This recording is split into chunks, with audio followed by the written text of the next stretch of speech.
Hello, Mike. How are you?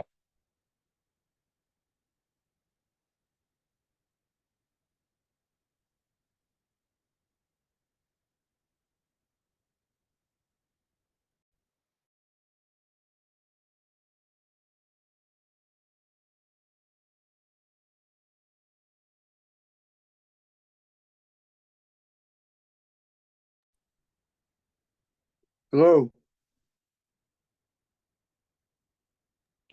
Hello, Mike.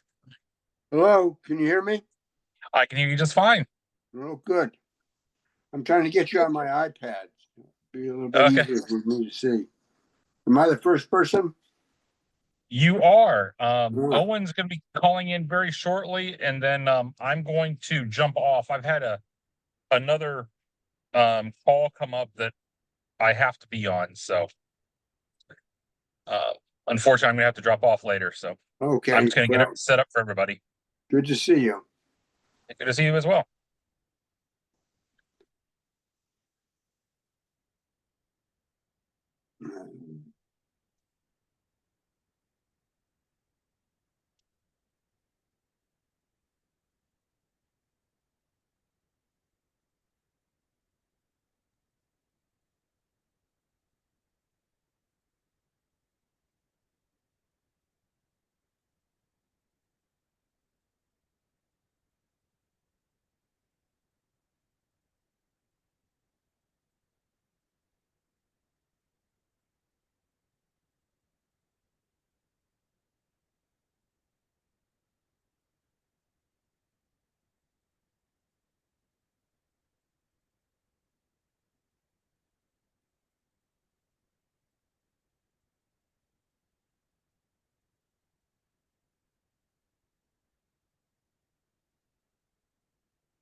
Hello, Alexis and Steve. Hello, Corey. How are you? Good. How are you? Doing good. Bit chilly up here.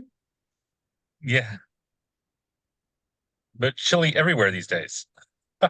Oh, yeah. As soon as I get everyone set up, Owen gets on. I actually have to log off. I've had something else come up. So I'm going to hand over host responsibilities to one of you, and then Owen. He and I already talked, and he's going to share his screen for the couple of slides that they have. So, Okay. but I've got it set up to record, and we'll get that So- recording taken care of afterwards. Okay, is there anything that your alternate host needs to do then, other than moderate or whatever? Shouldn't be really anything to do. Not really. Yeah. Okay. So.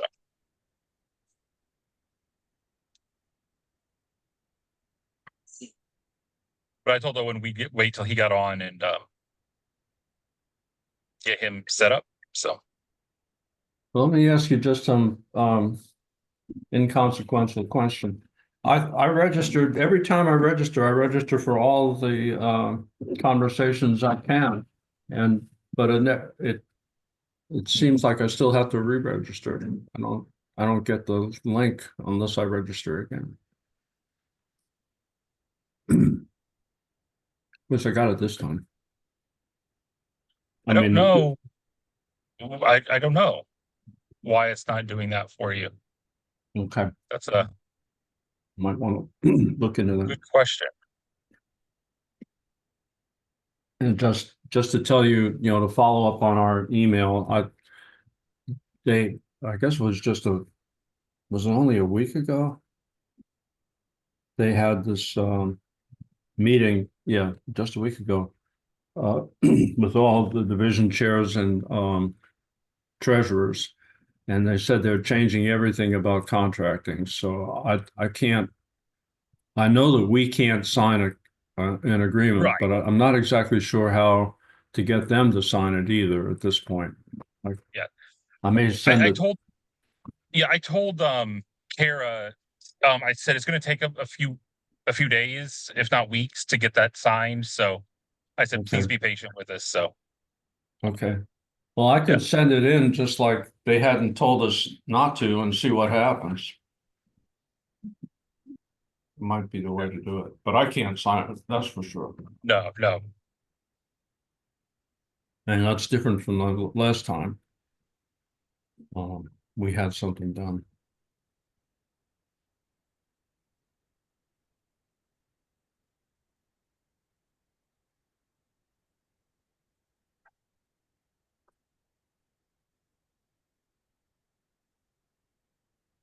So Owen will be coming on. I thought I saw he said he would be inviting his panel to come on earlier or something like that.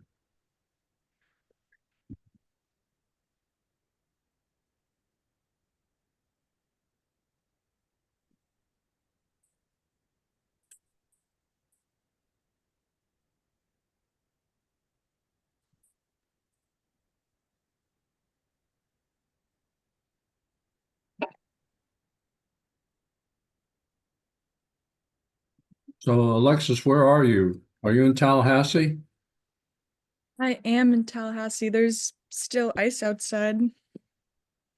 Did you get snow? Yeah, we got about 3 to 4 inches of snow. Oh. Once it went past the Gulf, it sort of veered off to the north. So we had measurable snow at the airport, but I didn't see any snow. This was my first time seeing snow, and all of the students were everywhere. Everyone was just playing and throwing snowballs. It was kind of nice. Yeah. I have been in Jacksonville when it snowed, but it hasn't snowed in Jacksonville since 1989. And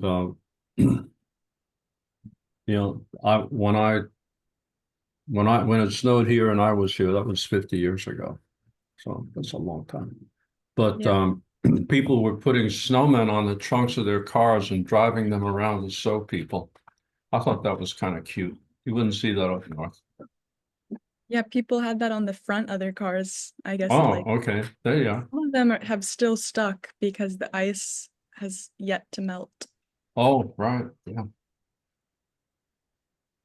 And if it's any consolation, I know a planner who grew up in Buffalo, went to college in Buffalo, had her first job in Nashville, and moved to Orlando about 20 years ago. And about 10 years ago, she said it was rougher in Nashville than it ever was in Buffalo because everybody just goes crazy. They don't know what to do. They're not prepared.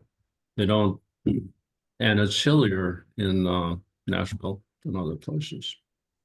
But the ice is what kills you. And if it's cold enough, you don't get ice. Yeah, school's been canceled all week. I'm sure Oh people my. think it's very silly because we barely got any snow, but we don't know what to do with all the ice, so they canceled school so students aren't driving. In Nashville, everyone goes out to buy white bread and toilet paper, and that's it's the only time, only when it's about to snow that you can't find either of those things for the store, or maybe milk as well.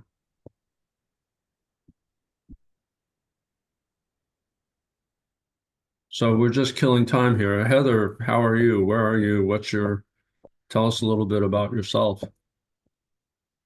Hey, I'm in Lake County, Central Florida, out in the more rural area.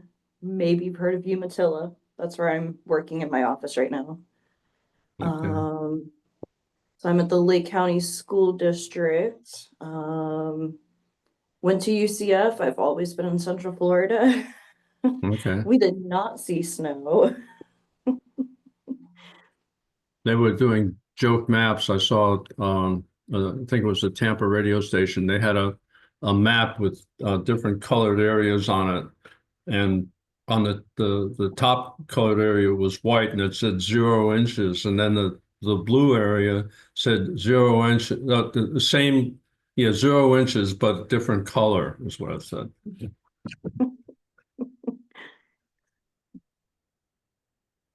So yeah, I think we're waiting for the star at this point. Yeah, I was wondering. Guy who organizes it isn't here yet. Okay, who's on the panel? I know Sylvia is Heather a panelist and is Laura a panelist? Yes. Okay, I'm a panelist. I have the list if you. okay. Well, this might be a little. I haven't been following it closely. I was kind of taking this conversation off, I guess you could say.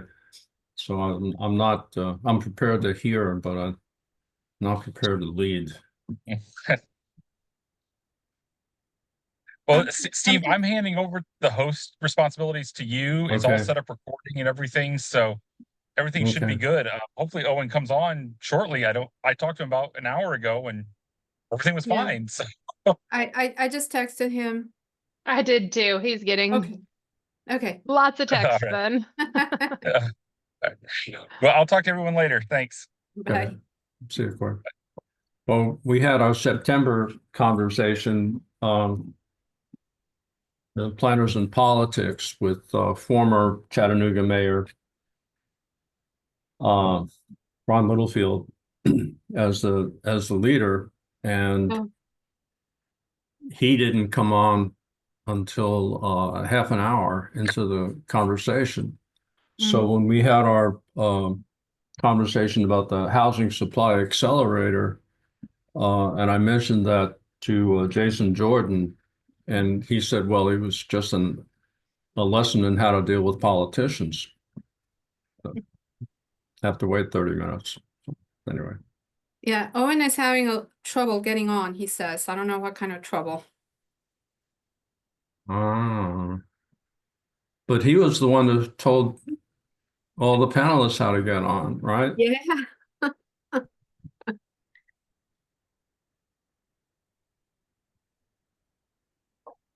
I grew up hearing my mother say that a cobbler's children never has shoes to wear. Okay, many apologies. My computer decided it wanted to load some software at precisely the moment I was trying to click in. So Okay. I truly apologize. So we're all here, and I talked to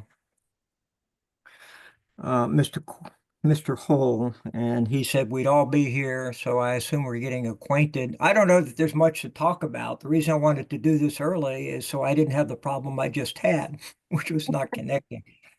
So I can't apologize enough.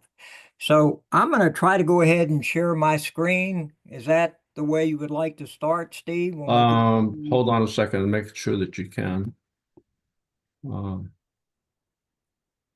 Yeah, you should be able to do it now. I am not a user of Zoom. Where is the share button? Should It be at should the be a- bottom. Bottom. There's a band there, and there's a green bottom. Got green it. button. Yeah. Okay. Yeah. Okay. Yeah. Mhm.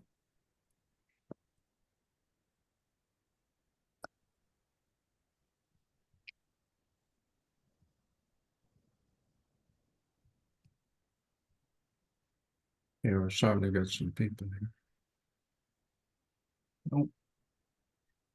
Trying to make sure I got the right. Oh, this works differently than Zoom. Okay. Boom. We all seeing the screen here? Here we are. Thank God some things work out the way they hope they're supposed to. Okay. So, Steve, I honestly don't know how we let other people in. Who does that? How do we There shouldn't be a if you're registered and you click on the link, you should come in without being admitted. If someone is asking to be admitted, Corey has made me the host, so I would be responsible for that. But I do not see any notice of anybody waiting to get in. Okay.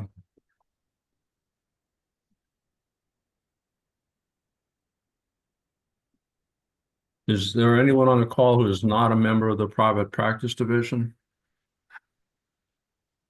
I used to be, but I had to make some choices, some hard choices. So this year I am not. Oh, okay. I am not either. Well, anyone who isn't, you're cordially invited to join. And my elevator speech, as I practiced it often at the previous annual conference, is that if you join for $25, you get a free copy of the private practice handbook. Or if you choose the alternate option, you can buy the private practice handbook for $25 and get a free private practice division membership. So either way, it's a winning offer. And if you haven't looked at the private practice handbook, you can download it from our website. And you have to establish your membership to get to the page. So once you get there, if you can find the link, it's yours for if you've already paid. You're free to download it. Just came out at the end of 2023, and it's compared to other handbooks and manuals that I've read, it's very accessible and conversational. You can read the whole thing in no time or keep it handy if you specific question or concern comes up. You can refer to the chapter that tells you what you need to know. Are you kicking the ball back to me, Steve? I am kicking the ball back to Owen. Okay, well, let's start by saying, despite the fact that these things are formally organized for, specific Fridays in every month, the actual conduct of the event is informally along the lines of a formal structure. So my name is Owen Beich. I am the co-chair along with Alexis McWilliams of the mentoring committee that was created by the private practice division, specifically with the idea of bringing younger or emerging planners into the division. It was assembled with the idea that private practice has its own set of requirements and often is not sufficiently emphasized, often in our graduate planning programs where many of our members do in fact come from. Today's private practice conversation is entitled The Value of Mentorship, Building Wisdom Through Thoughtful Ideas and Relationships. And joining us in this conversation today are 4 guests who will share their perspective on what it means to be a professional, how it is they came to be in private practice, and some of the people who contributed wisdom or guidance in helping them form a specific pathway for their career. Let me tell you about each of my panelists, if I may, very, very quickly. And I say quickly because it's impossible to really give any of them their due. They are provided here on this list in front of you in alphabetical order, reverse alphabetical order. The first is Silvia Vargas. Silvia became a member of FAICP in 2005, which I think maybe culminated from her 30 years of actual planning experience. Silvia is one person I know that has literally practiced all over the world and has been active in more countries and cities than I can even articulate. She's very, very passionate in particular about diversity, equity, and inclusion, and as well as being a commissioner or prior commissioner on AICP, she also leads the Women's Leadership Initiative for the Urban Land Institute. Next is Laura Smith, who is a mid-career professional. Laura has worked with me here at GAI Consultants, I think, for about 10 years. I'll let her elaborate on that. But before joining GAI, Laura was a municipal planner for about 8 years. So, you know, she brings this very specific balance of public and private experience and has had a lot of interesting assignments that I'm sure she'll talk about.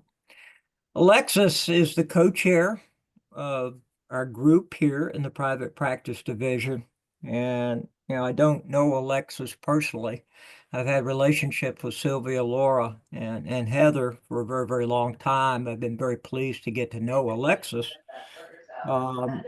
She is extremely interested in private practice. And as you can see here, as well as being a student who will be graduating soon, as she actually works with HDR.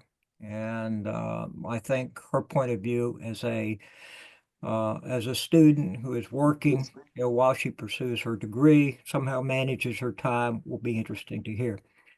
Finally on this list, but certainly not last, is Heather Croney. Heather has had more internships over a longer period of time than probably anybody I know, and has worked primarily in private transportation planning. I may have missed something in some of her prior work, but has finally settled on a position with Lake County Schools, you know, here in Central Florida. I hope that this group of both students and very seasoned professionals with very lengthy careers, you know, offers a diversity of views and identifies a series of things that are valuable lessons for each of you. I don't need to tell you about me. I don't think I'm really that interesting, honestly. But the points of the conversation are these, you know, why are you really interested in private practice and how did this opportunity present itself to you? Were mentors significant in forming your career direction, and how did they articulate their guidance in terms of your career or the principles that you would embrace?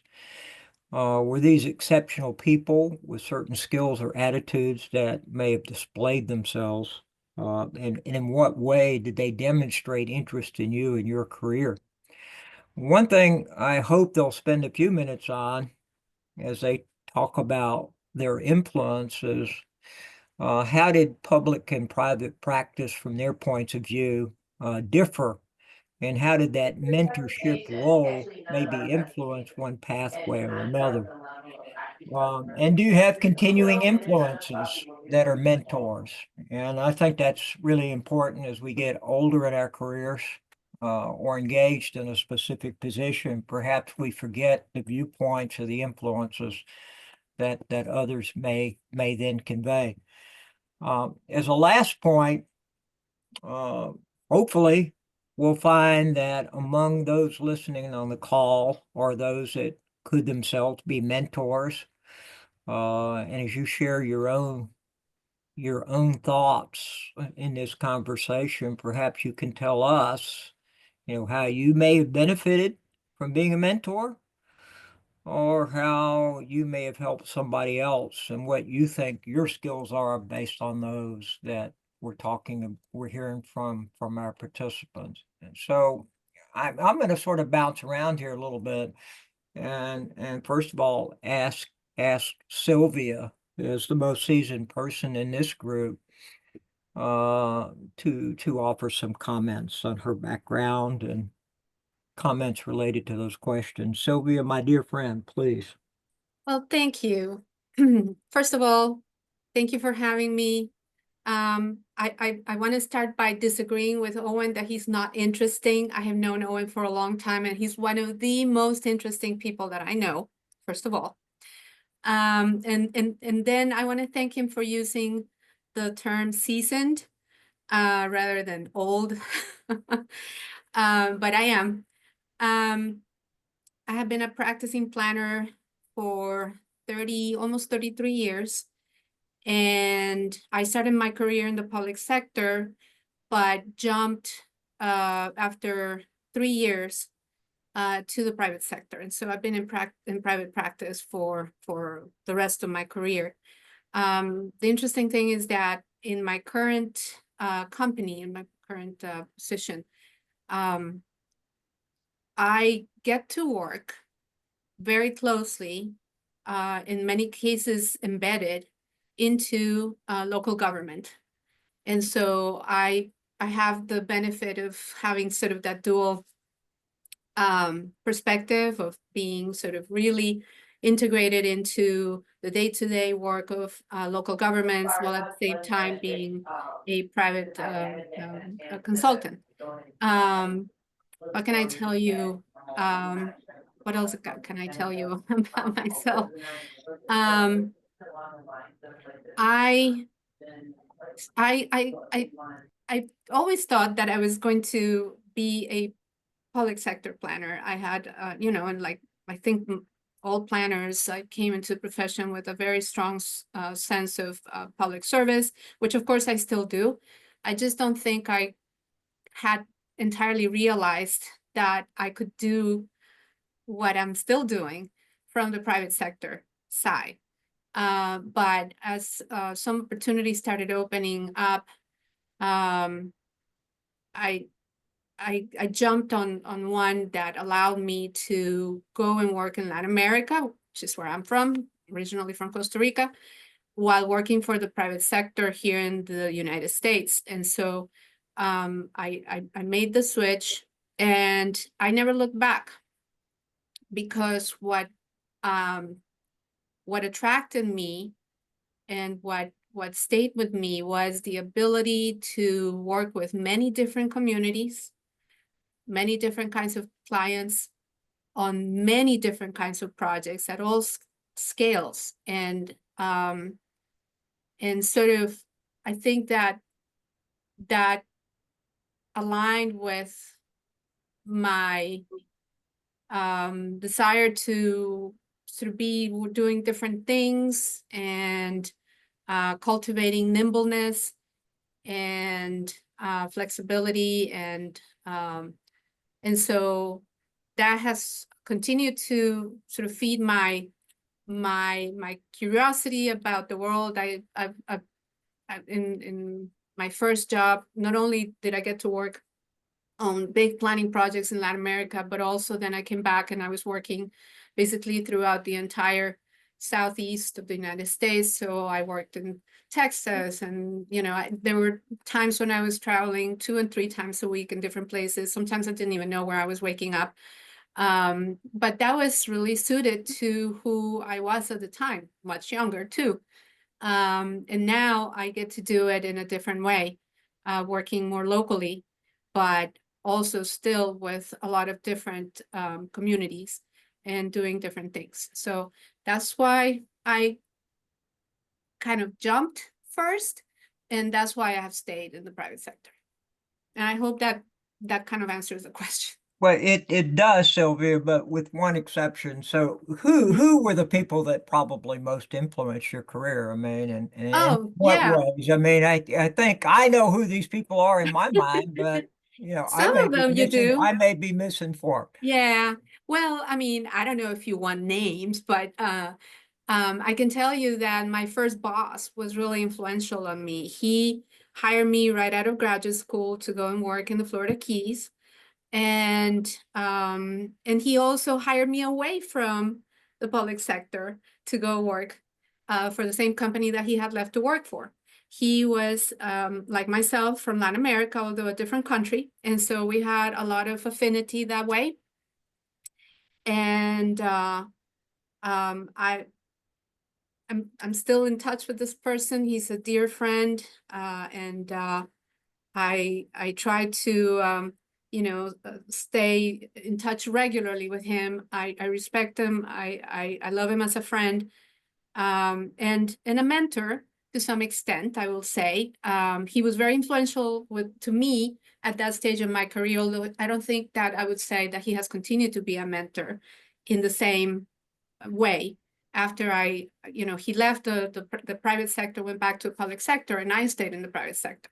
And then, you know, I had a boss at my prior company for a long time.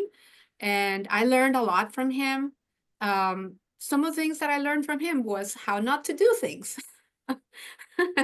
to be honest. But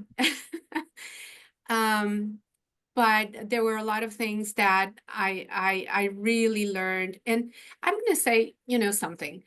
Mentors are really important, but I think what is even more important is to have champions, you know, to have someone who is going to speak up for you when you cannot be in the room and speak for yourself.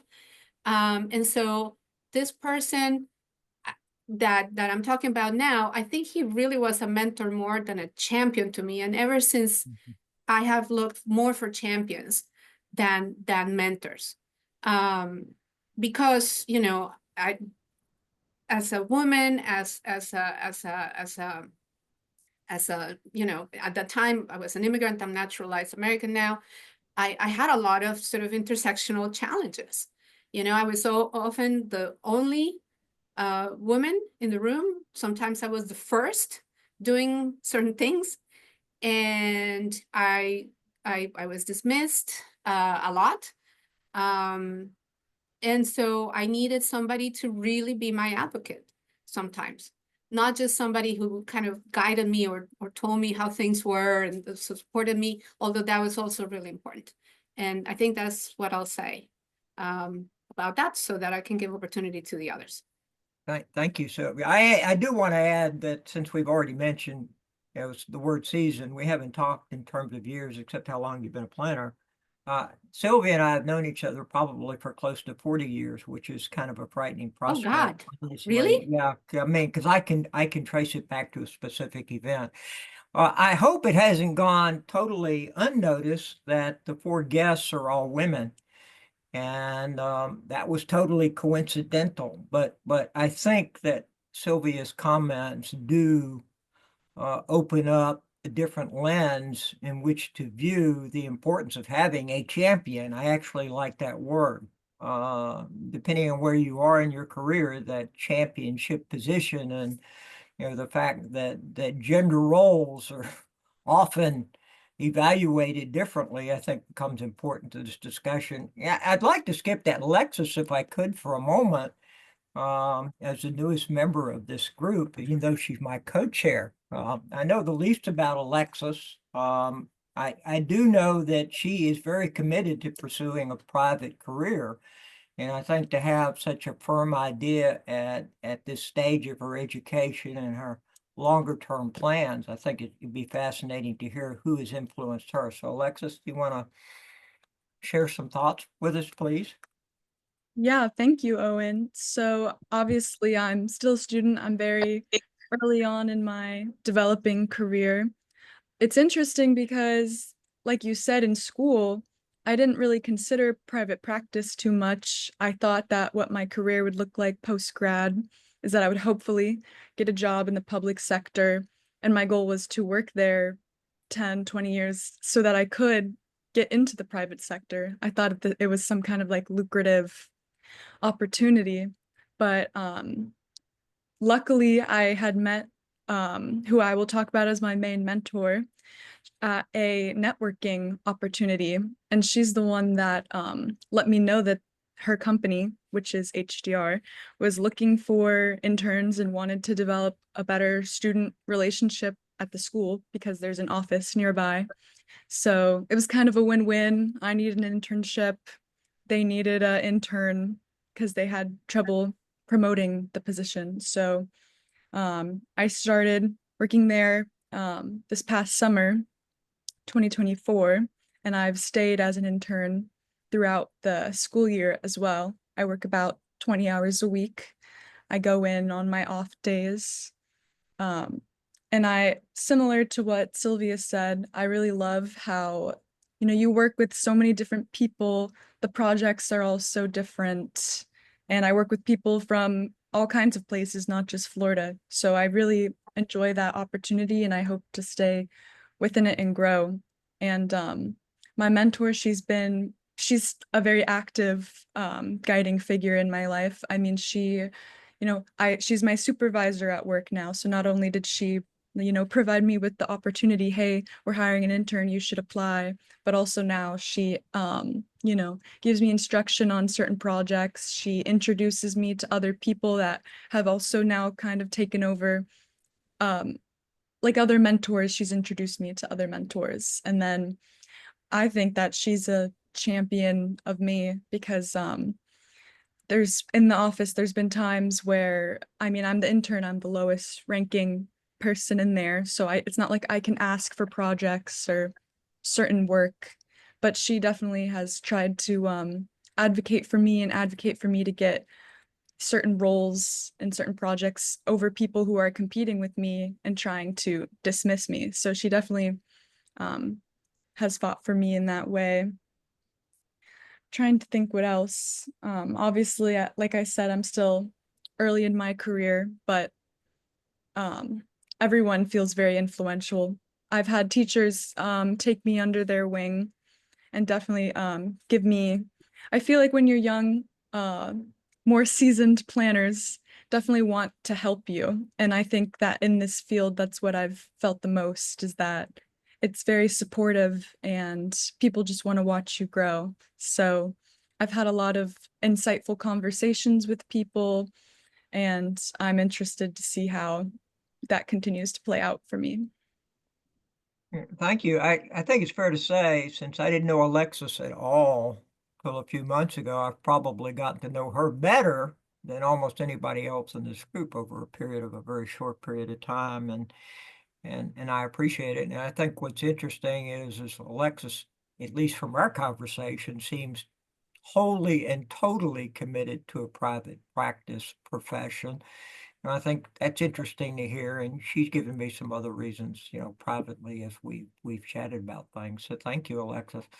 I've saved Heather and Laura last for particular reasons. I'm hounding both of them to finish getting their AICP because I think it's essential to their career development.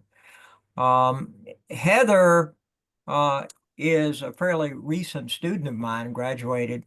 Heather, I've known you since you first started, so I've kind of forgotten when you did graduate. I think maybe a year or two ago.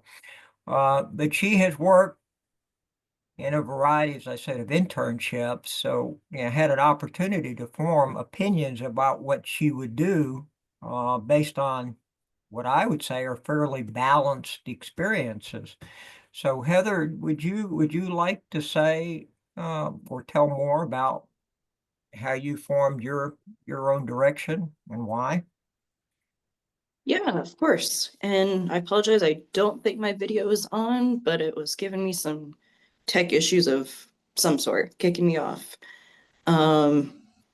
You say that I graduated just a year or two ago.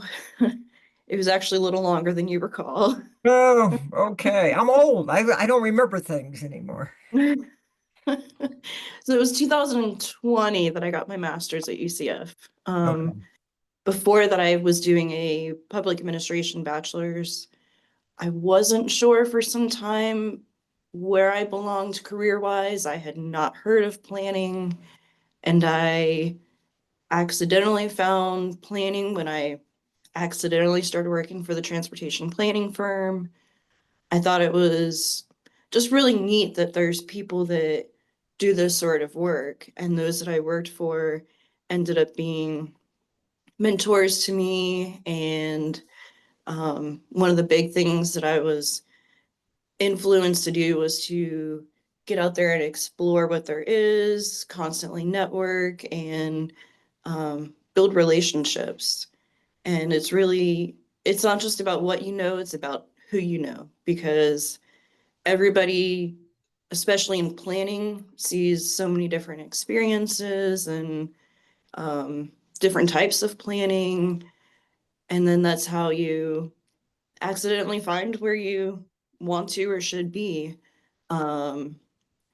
So I worked in the private sector there for a number of years, but then I tried some, as you mentioned, internships, because I was like, I don't know where I really belong. Did some internships and did both public and private sector. It was hard to get out of transportation planning and just see what else there was. And when you do transportation, I think people get that view of, oh, you're just a transportation planner. That's your thing. I was determined that I wanted to know about more of the general planning, not just transportation. And ended up here at Lake County Schools. I've been here for the past about year and a half. Before this, I was a senior planner at Eustis and also a planner for Lake County.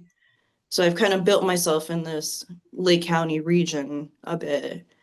And it's amazing the relationships you build as you go through the field, and you can never have enough relationships, and you can never stop learning from other people as well as what you're doing.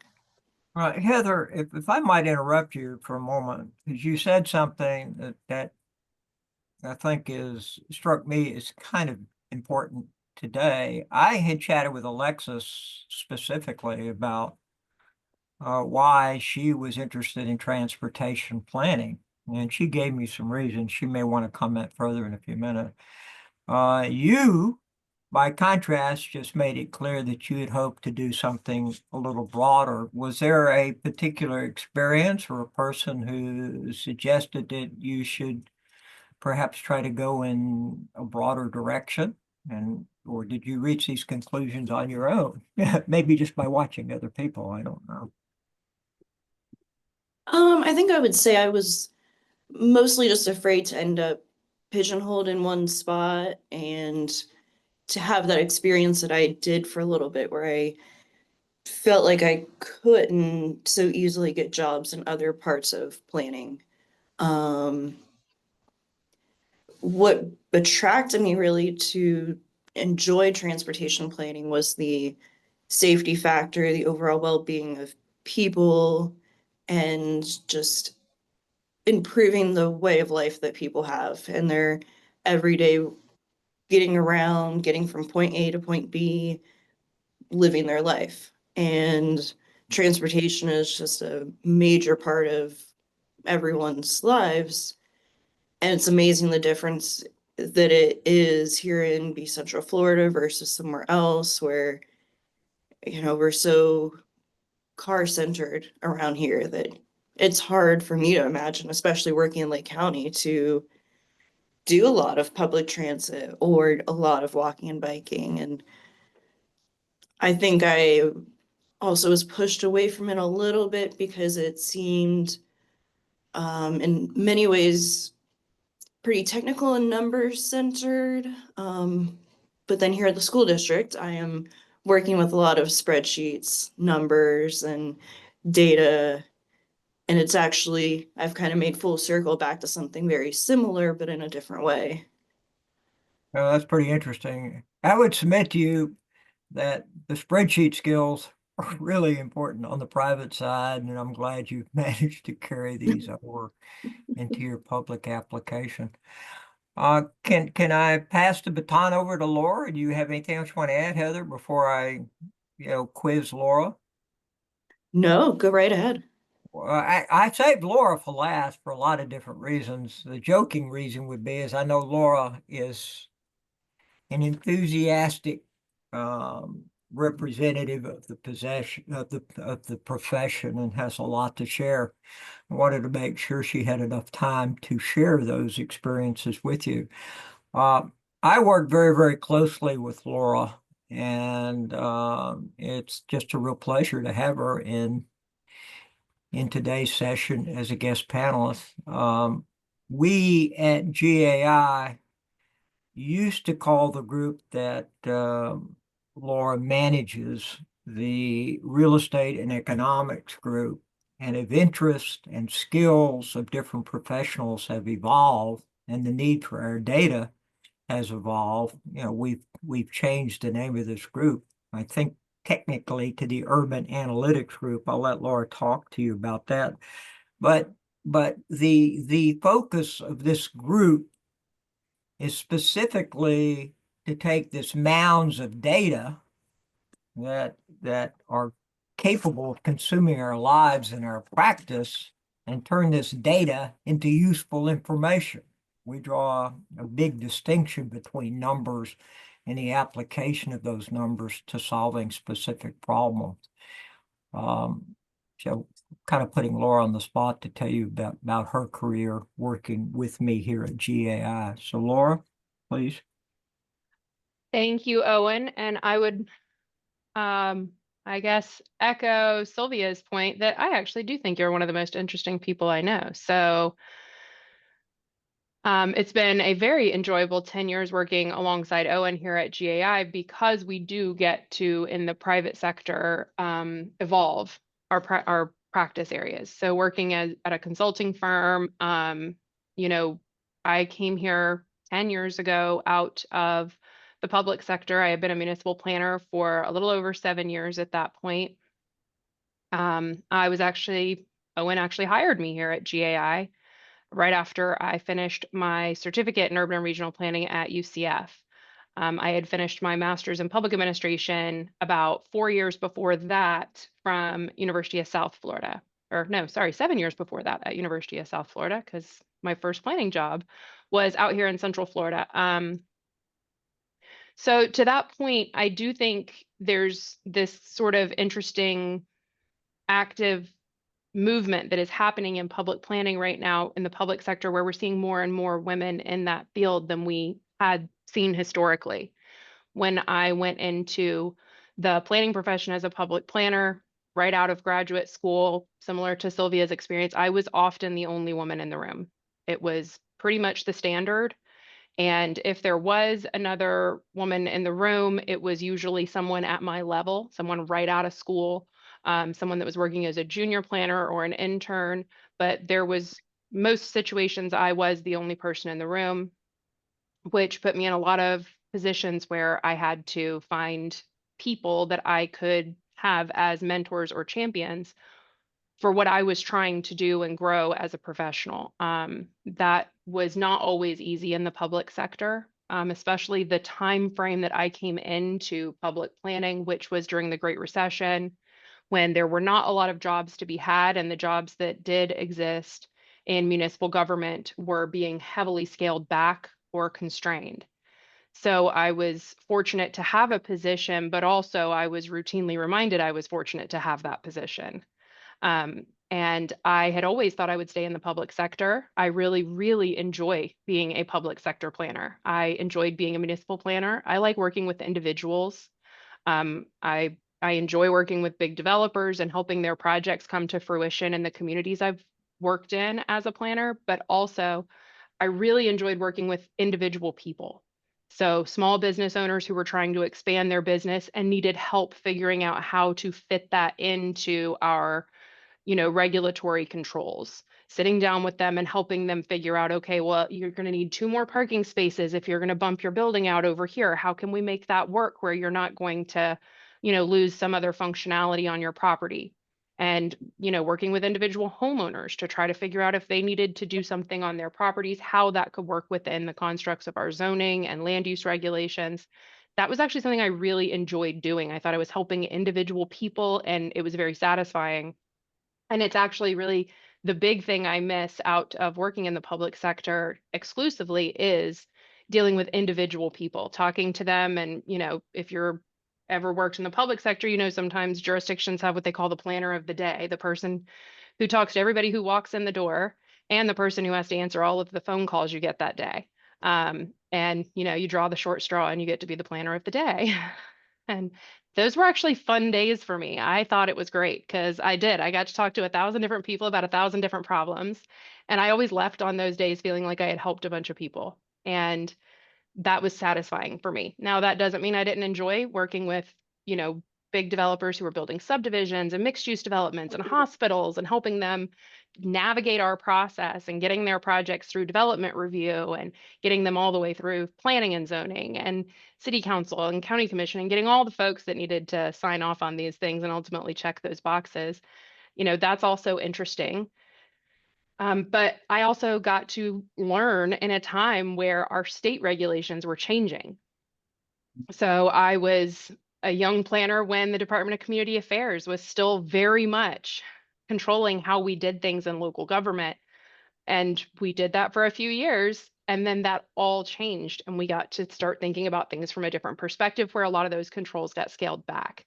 So it was really a very interesting time for me as a young planner because there were so many things happening, both nationally and at the state level, that were influencing everything happening on the ground.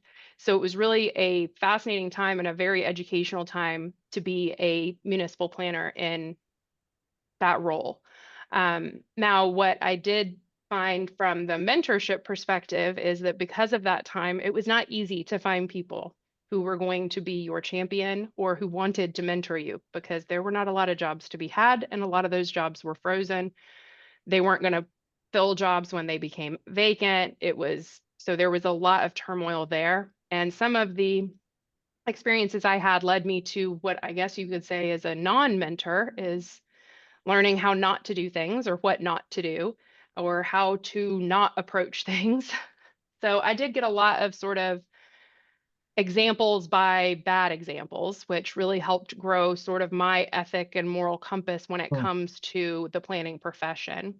I was one of Owen's students at UCF, and he actually reached out to me after I finished his class and asked to talk to me about the private sector, asked if I'd ever thought about leaving the public sector, which I told him, no, I have never thought about leaving the public sector. I like it here. And he said, well, why don't we chat? I bet I can talk to you and explain that there's a lot out there. And I didn't want to go work somewhere where I would only be working for private developers and only doing, subdivision rights and dealing with land acquisition issues. I didn't want to be only on that side.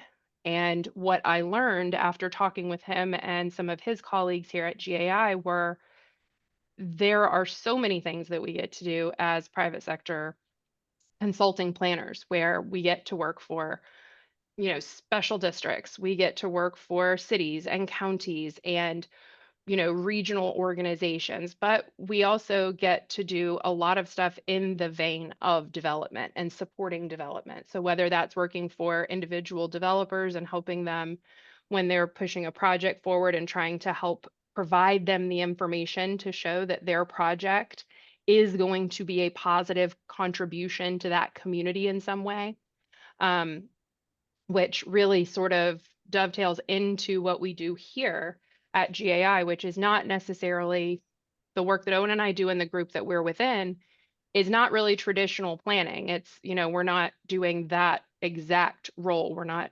writing land development regulations. We're not helping, fill out rezoning and land use applications for private developers.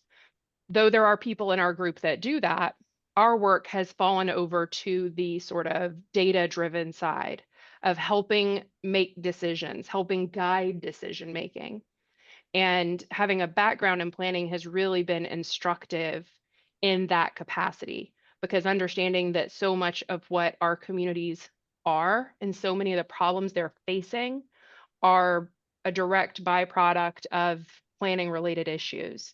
And when we can come at those things from a more data-driven perspective, where we can talk about the fiscal impacts of things, how this is going to create economic impact, grow jobs, spin off more money into a community and create more opportunities within those communities, so that you can really help people see that it's not just about building more of this or less of this or building it here or building it there. It's the overall impact of those things happening within a community that can really help that community stabilize and grow towards the future. So that's really why I've stayed in the private sector after coming 10 years ago, is, as Owen promised me on the day he interviewed me for this job, no 2 days will ever be the same and you will never be bored. And that is exactly what has been the case for 10 years. No 2 days have ever I'm been the glad I same, did not and lie I've to never you. been bored. Well, if I can But I come would back say to if a- I had to say a mentor, Owen has been my mentor. He hired me here, and he has been the person who has challenged and pushed and dragged me out of my comfort zone when I didn't want to go there, and put me in front of people and really put me in the forefront of a lot of conversations that in most situations I would have been relegated to the sidelines for. And that has really allowed me to professionally grow at a very accelerated pace.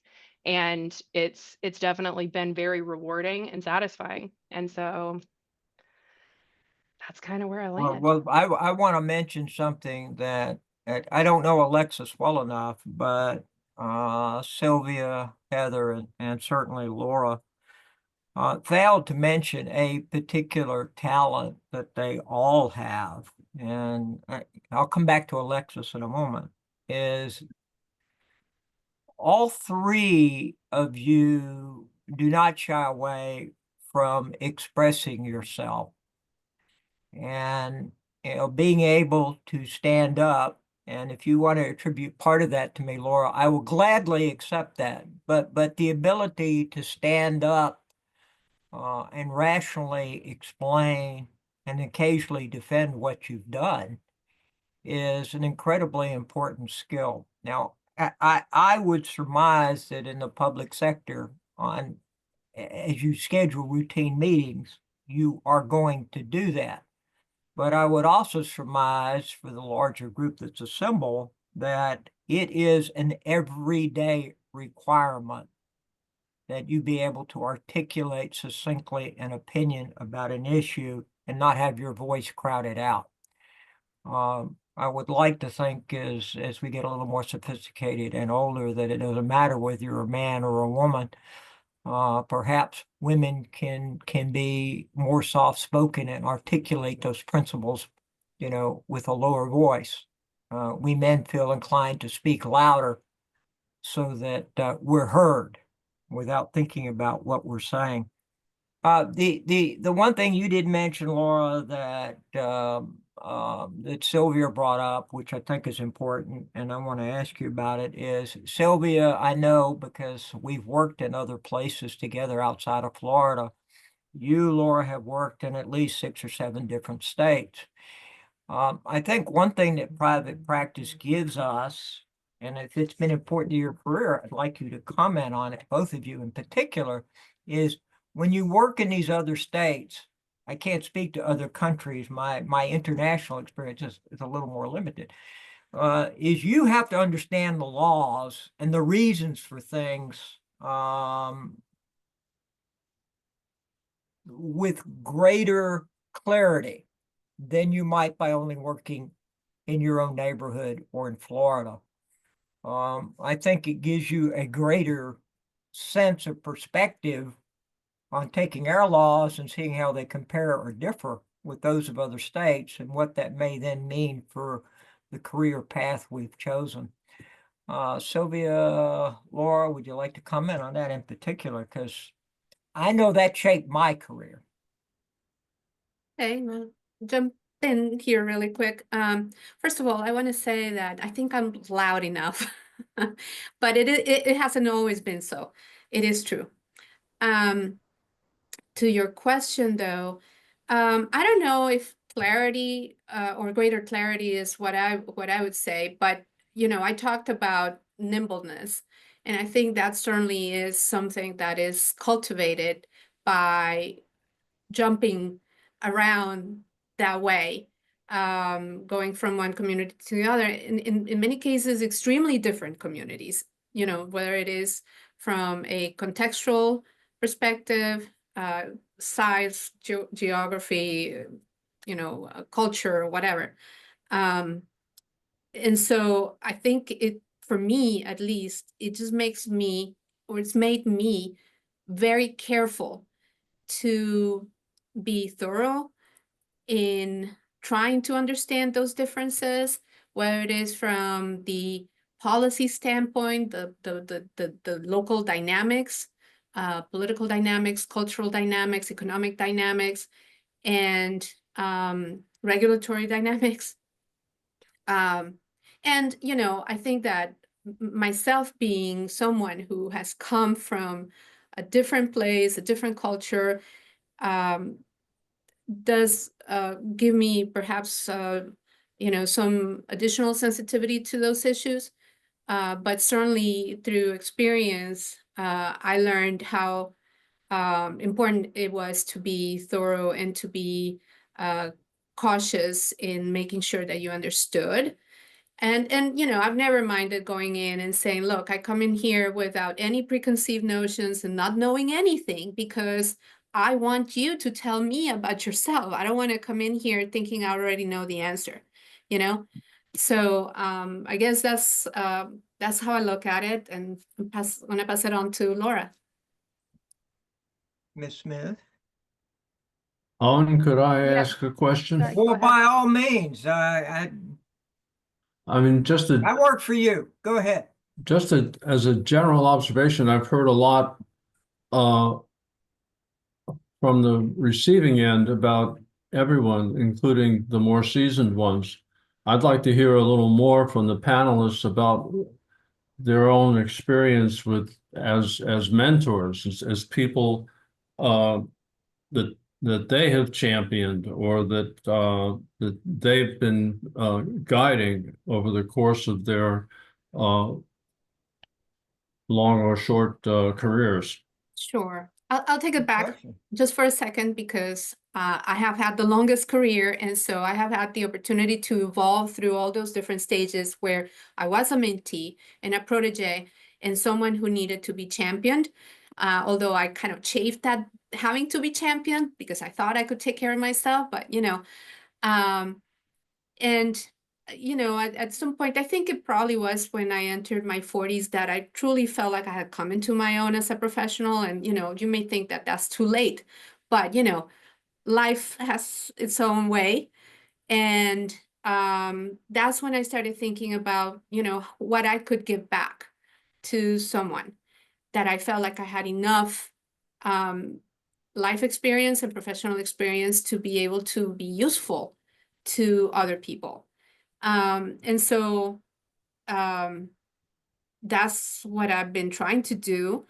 I know that in my volunteering with APA, through my positions in particular at the national level with the ICP Commission and now with the board, and my involvement with the population divisions. And this is one of the reasons why I had to kind of give up my membership in this August group this year, because, you know, I wanted to be more involved, more focused, for example, with the Latinos in Planning division.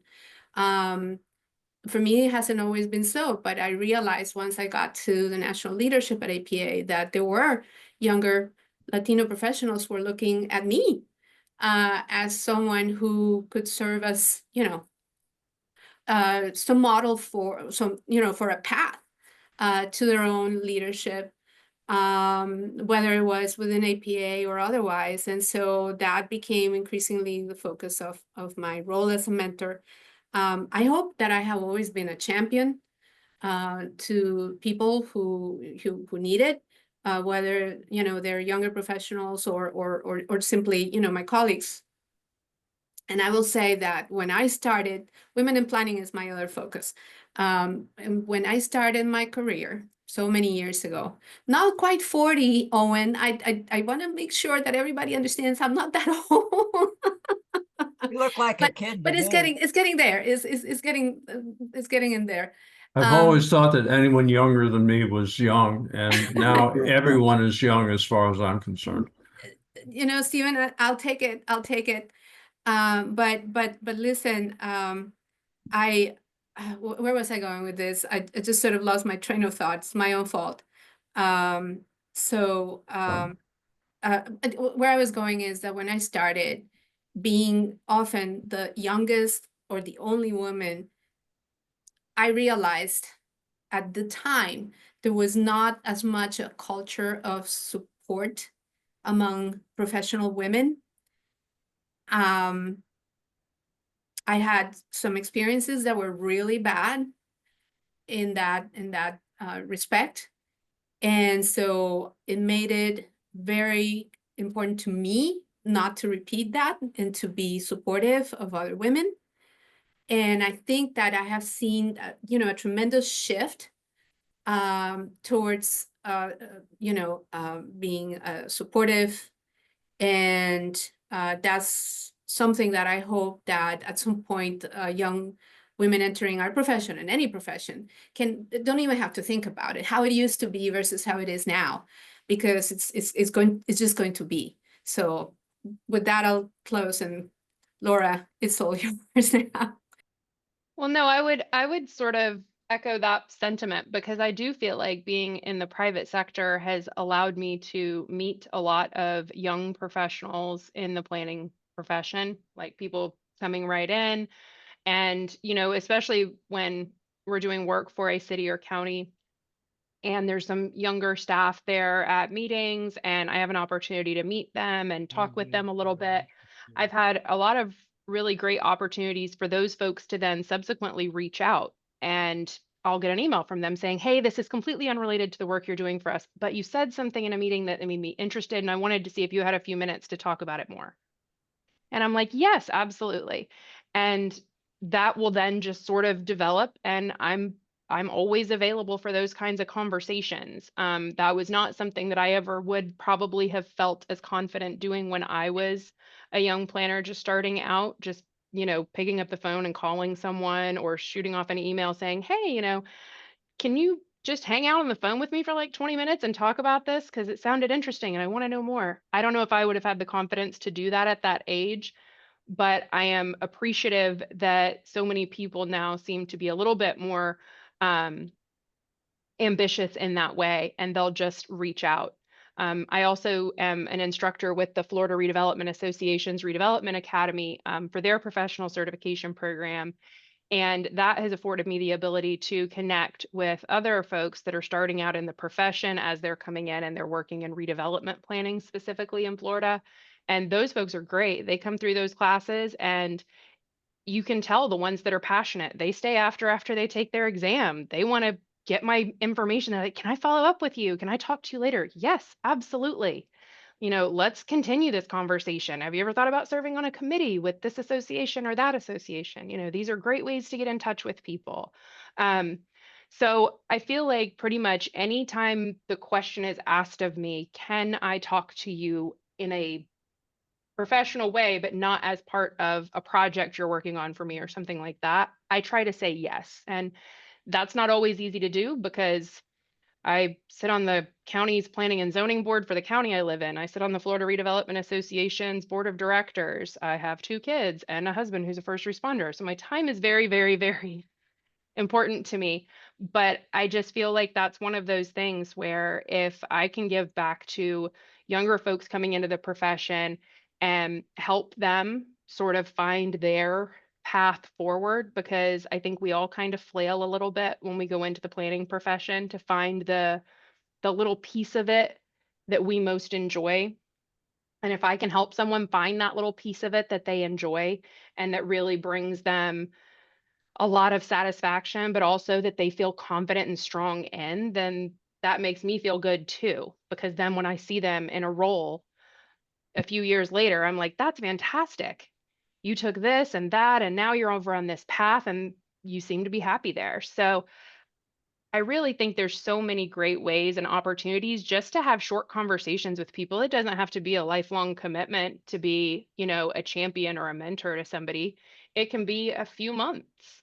I've even had great conversations with folks that are much older than me, but are coming into the profession out of another field. And they're starting to really understand that this is a very different field to be in. And they're looking for guidance and some frame of reference and context for where things will go in the future and what their next steps are. And so I think, even if you're still an intern or anything like that, if you see someone in a meeting that you're in that you've been allowed to sit in on, and you feel like you want to reach out to them to talk to them about professional growth and networking and just to sort of bounce ideas off of them, there's no harm that comes out of sending an email or picking up the phone and giving them a call. I actually had one of our current clients call me today, and she said, this has nothing to do with what you're doing for us, but I just wanted to bounce something off of you and see what you thought. And I was like, okay, cool, let's talk. So I think anytime you can do that, it's rewarding for both sides. I come off of that conversation feeling like I helped someone navigate a complex issue, and they walk away feeling good about how they're going to move forward on that topic. So I think that really kind of gives us a lot of opportunity to embrace the curiosity and, really divulge those conversations as much as we can and understand that it's not a competition.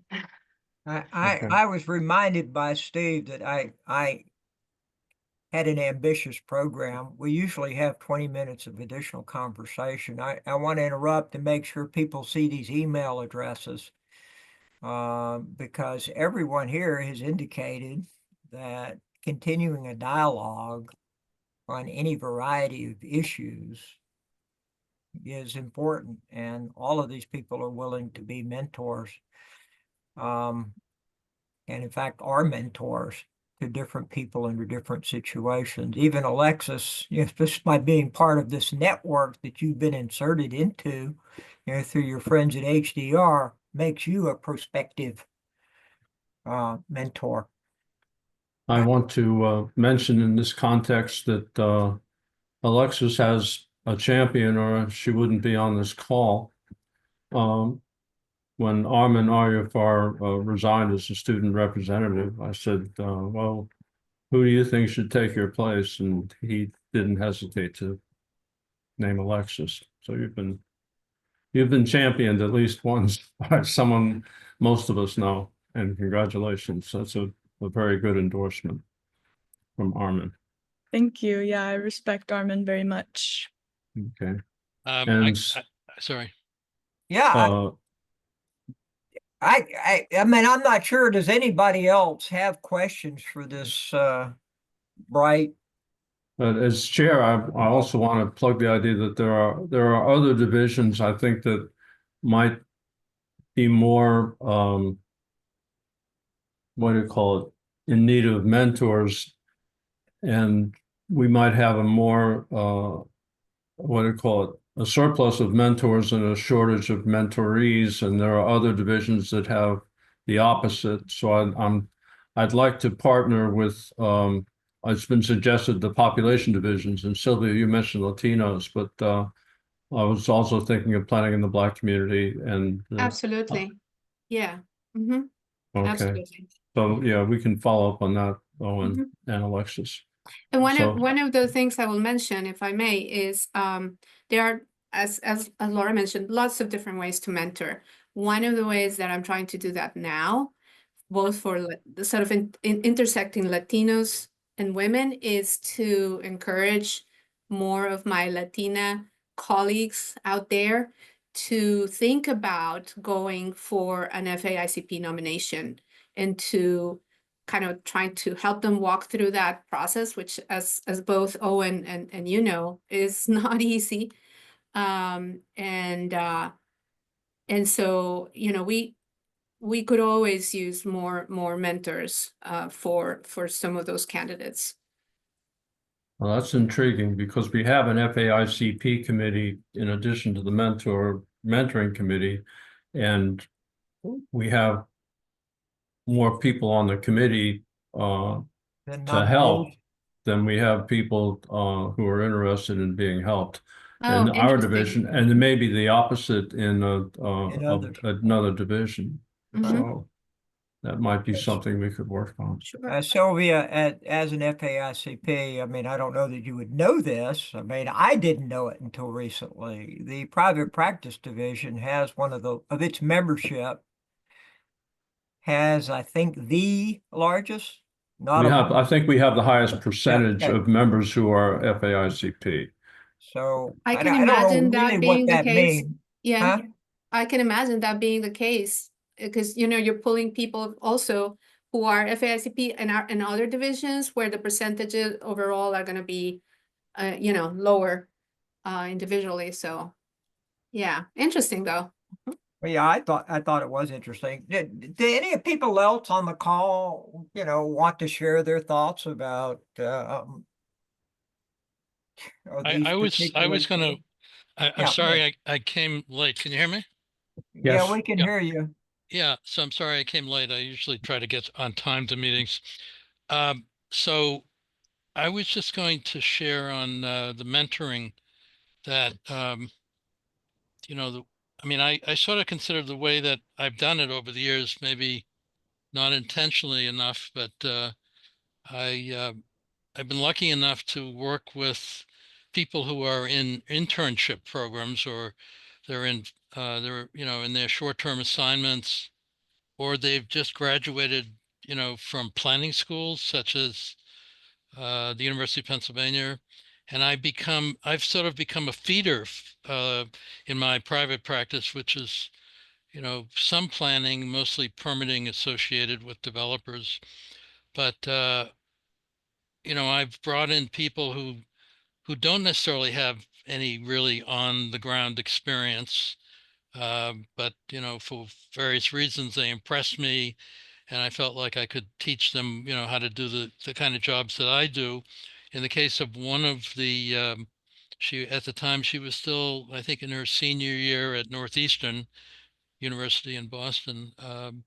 She was interested in, physical planning, or maybe she didn't even define it that way, as the most, maybe more in the environment. And she worked with me for about a year, and then I encouraged her to go to planning school, which she did. She went to Tufts, and she went into their Tufts. I guess many planning schools have a lot of internship availability now, and I helped her get some internship jobs, and she was off. And I think that was, maybe 5, 6 years ago, and she's moved up the ladder, and she's become more confident, and honed in on the kind of planning that she wants. And that's sort of, a really unique example, but in other cases, just giving people an opportunity. um, I think the worst part of it is if you get a planning degree, you haven't really done too much, and then you're trying to get a job, and people aren't always ready to accept somebody who is fresh out of school, as opposed to somebody who has a few job assignments on their resume.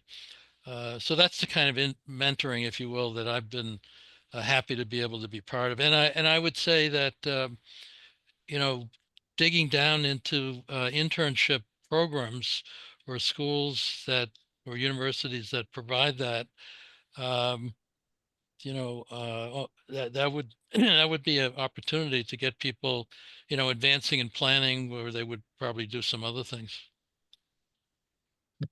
Steve, I guess somebody needs to announce that our allotted time, our formally allotted time, is up.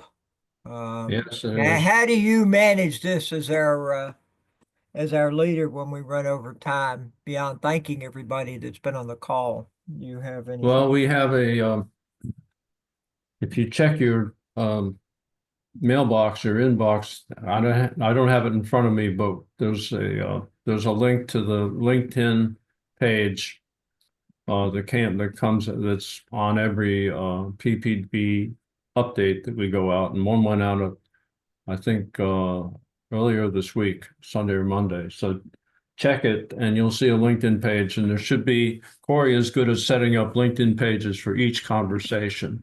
So if you find the right string, or if there's no string yet, feel free to start one about this conversation, and whatever you were planning to say, if we had given you the time to say it, write it down, put it in the on the LinkedIn page, and we'll follow up on it. Scout's honor. I know that my guests understand how much I appreciate they're willing to contribute their time, which in itself sounds to me, or seems to me, evidence of their willingness to mentor. Perhaps there are people on this call that, based on the very few words offered by Laura, Silvia, Alexis, and Heather, you want to learn more about what they do in particular and how you might be a part of their own conversation. I too am willing to help out anybody that might like to contact me at that address. Steve, does the clock automatically turn us off, or do we have? No, it doesn't. Okay. But you all are free to leave, and I can keep the line open for a while if anybody wants to make a final point or ask a final question. I actually think just it would wanted be to not, say, oh, and the email address you have listed there for me, it's missing a period between the L and the S. It should be L.Smith. oh, yes, oh my God, yes. Yes, it's L.Smith in the same way it's O.Bytes. Yes, yes, yes. Yeah, a lot of bounce back messages there. So thank you for catching that. Eagle Eye Laura, L.Smith at GAI Consultants. I do think Steve offered, yeah, I think that would be nice. Does everybody have a final something that they would like to add? I mean, I took a bunch of really good notes. Okay, well, please, yeah, Yeah, write them up. yeah. Yeah, based on everything that was said, and I don't know that I've ever used the word champions, and I love that. And Alexis offered the networking, and we talked about advocates for us as professionals, but also importantly as people. Well, Is speaking any- yeah, go ahead. Speaking personally, I know when I got to that part of the FAICP questionnaire or whatever, I thought, oh man, I haven't done any mentoring. And then I got the letters and they said, well, Steve mentored me here, Steve mentored me there. And I was honestly surprised to realize that I had been considered to be a mentor by various people from time to time. When you're young, you're intentional about being mentored, and when you're old, it's just part of being old, I think. So maybe that's it. Oh, But- I think what we heard, there's formal and informal. Most of what occurs appears to be informal, just by people that offer ethics, knowledge, compassion, heck, simple interest. And from a private sector perspective, you may feel like the time you spend explaining yourself to someone is not billable, but if you can get someone to do the work that's billing at a lower rate than you, it's all to the good. So, yeah. Yeah, the joke Pass is it we have down. that conversation frequently. I think, it's Friday afternoon. This is typically what people think of as happy hour. I did look in the chat. I guess I failed to mention you could have chatted or asked some questions in the chat. I didn't see any. Okay. All right. Well, let's roll this over into the LinkedIn page then, and thank everyone for participating, and look forward to the continued development of a mentoring program under the auspices of the Private Practice Division, co-chaired by Owen and Alexis. And thank you for your work on the behalf of the division. And thank you all for attending. Thank you for Okay. having us. Sure. Thank you. Okay. Thank you. Bye-bye. Thank you. Bye-bye. Each and every one of you. Thank you. Thank you, Owen. Thank you, Steve.